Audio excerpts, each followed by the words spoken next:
স্বর্ণময়ের mini ব্লগসে তোমাদের সবাইকে welcome. 3 নম্বর কেন?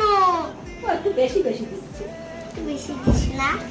ফার্স্ট পার্টে দেখিয়েছিলাম যে আমরা কি কি করেছি খুশির জন্মদিনে। সবার শেষে যেহেতু মা বাবাই দেয়, সেই জন্য দিদি আর জামাইবাবু সবার শেষে দিল। আর এদিকে কেকও চলে এসেছে। এটা হলো কাস্টমাইজ কেক, খুব সুন্দর একটা কেক বানিয়েছে, এটা দিদির থেকে নেওয়া হয়েছে। তো তারপরে আমরা বিকেল বেলায় বেরিয়ে পড়েছি আরেকটা জায়গার উদ্দেশ্যে। তো এখানে খুশি ঘুমিয়ে গেছে। হ্যাপি বার্থডে বলে দাও সবাই মিলে। বলো শুভ জন্মদিনের অনেক অনেক অভিনন্দন। খুব ভালো থেকো, সুস্থ থেকো। হাততালি দিয়ে বলছেন।